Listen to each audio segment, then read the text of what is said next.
정치권 이야기 짚어보겠습니다. 도움 말씀 주실 세 분 소개합니다. 김진욱 전 민주당 대변인, 이재영 국민의힘 강동을 당협위원장, 그리고 김지호 전 민주당 부대변인, 이렇게 세 분이 함께 또 오셨습니다. 안녕하십니까? 어서 오십시오. 오는 11월에 치러지는 미국 대선 이야기로 시작하겠습니다. 카멀라 해리스 부통령으로 민주당 대선 후보가 교체가 됐죠. 그 뒤에 해리스 후보의 상승세가 지금 만만치 않습니다. 먼저 공화당 트럼프 후보와 해리스 후보의 목소리 들어보시죠. And that means we have Kamala. I think she's going to be better. She's so bad. She is a radical left lunatic who will destroy our country. If she ever gets the chance to get into office, we're not going to let that happen.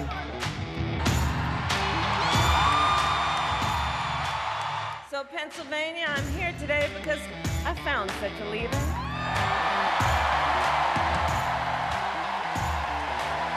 Governor Tim Walz of the great state of Minnesota. And when we fight, we win. 미 대선의 승패를 가른다고 알려진 지역이 있습니다. 바로 경합주 러스트벨트 지역인데요. 펜실베니아, 미시건 이렇게 과거에는 제조업으로 아주 활발했지만 지금은 좀 많이 쇠퇴된 이 지역의 여론조사 결과가 아주 중요하다고 합니다.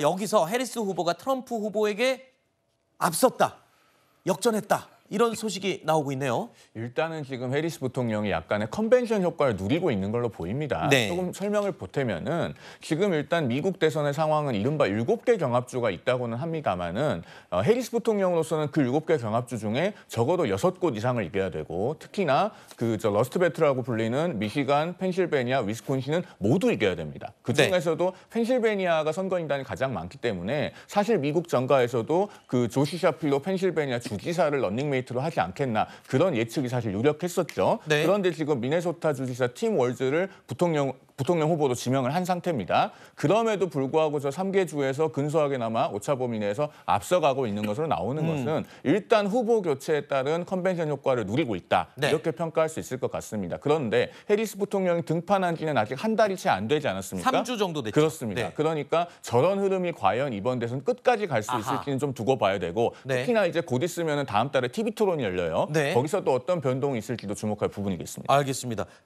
일단 교체 이후 컨벤션 효과라고 평가를 해주셨는데, 그런데 트럼프 대통령이 해리스가 나오고 나서 지금 갈피를 못 잡고 좀 흔들리고 있다라는 평가도 있더군요. 네, 그렇습니다. 트럼프 대통령이 한 달 전쯤에 저격을 당한 적이 있었잖아요. 그 당하고 난 이후에 미국 정가에서는 트럼프 대통령이 승기를 잡았다. 그래서 이번 대선에서는 트럼프의 승리가 사실상 확정되는 거 아니냐, 이런 분위기도 있었어요. 네. 그런데 갑자기 바이든 대통령이 그 후보직을 사임하고 해리스 부통령이 후보직을 승계하는데 이 승계 과정이 매우 매끄러웠고요. 그리고 그런 과정들 속에서 해리스 그 후보를 지지하는 많은 사람들이 생겼습니다. 지금 그게 한 3주 됐는데 3주 동안에 이 상승세가 굉장히 무섭습니다. 그렇죠. 특히나 그 미국에서 가장 큰 정치 단체 중에 하나인 이 라틴 아메리카계가 여기가 1929년도에 협회를 만들고 나서 처음으로 대통령 후보 지지 선언을 하는데 그게 바로 해리스 후보였기 때문에 지금 해리스 후보가 상당한 상승세를 이어갈 것으로 보여지는 거죠. 자, 해리스 부통령, 이렇게 기세가 아주 오른 듯이 보이는데요. 하지만 해리스 후보는요, 자신이 아직 약세 후보다라고 강조하면서 지지력 결집을 호소하고 있습니다. We are definitely running as the underdog. We are the underdog. We are out in great numbers, but we got a lot of work to do. This is going to be hard work, but I know we like hard work. Hard work is good work for all of us. I know Donald Trump's type. In fact, I've been dealing with people like him my entire career. Unlike Donald Trump, I will always put the middle class and working families first.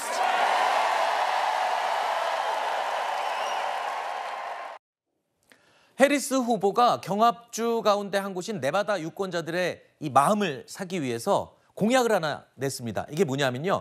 팁을 받는데 이 팁에 매기는 세금을 면세하겠다라고 공약을 냈습니다. 근데 이 공약을 두고 트럼프 대통령이 발끈했어요. 저 원래 내 거라면서. 그러니까 보니까 내용을 살펴보면 지금 공화당 후보와 민주당 후보가 같은 내용의 공약을 내건 셈이 됐군요.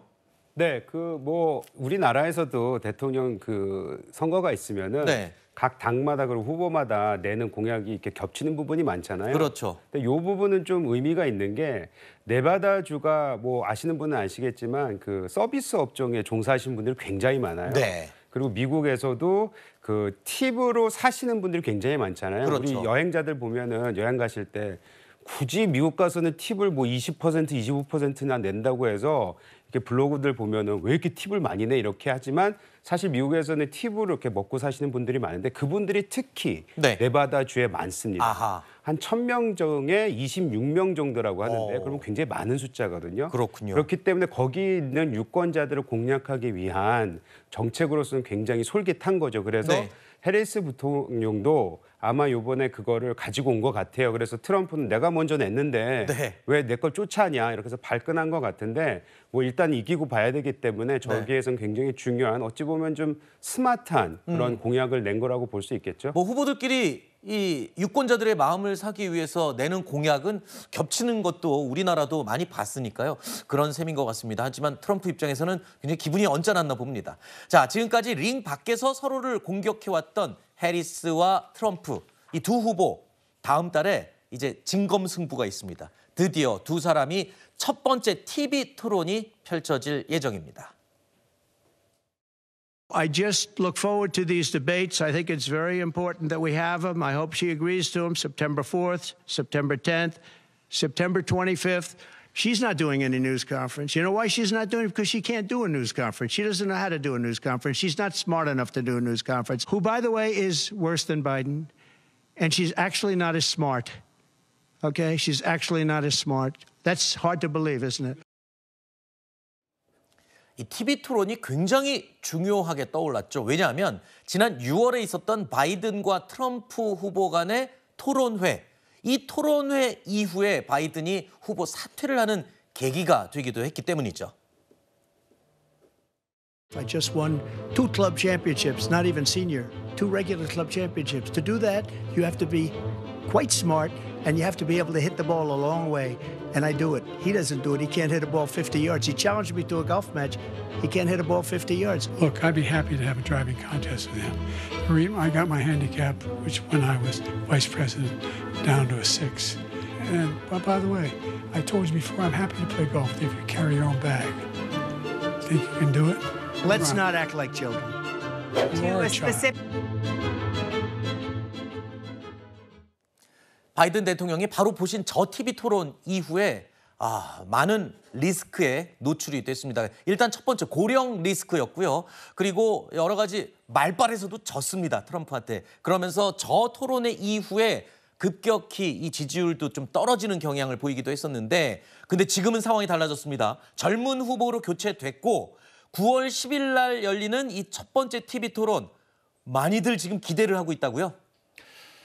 미국 대통령 선거는 TV 토론이 좌우한다고 해도 과언이 아닐 만큼 TV 토론에 대한 유권자의 관심이 굉장히 높습니다. 네. 그런데 지난번에는 트럼프 대통령이 바이든 대통령보다 좀 젊음을 강조했지만 사실 트럼프 대통령 자체도 고령입니다. 네. 그런데 저 젊은 해리스 부통령이 후보로 나서면서 뭔가 민주당 지지층에서는 그런 어떤 희망감이 생겼고 제가 볼 때는 8년 전, 4년 전 선거 전략을 계속 트럼프 캠프에서 구사하고 있거든요. 네. 계속 이런 방식으로 선거 전략을 하다 보면은 해리스한테 고전을 면치 못할 가능성이 매우 높아 보입니다. 그러면 TV 토론에서도 해리스가 더 유리할 걸로 보시나요? 해리스가 젊고 네. 그다음에 더 활기차고 또 부통령으로서 경험이 있지 않습니까? 네. 그래서 트럼프 캠프에서는 굉장히 고심하고 있는 것으로 보입니다. 알겠습니다. 물론 개인적인 의견을 전제로 드린 말씀입니다.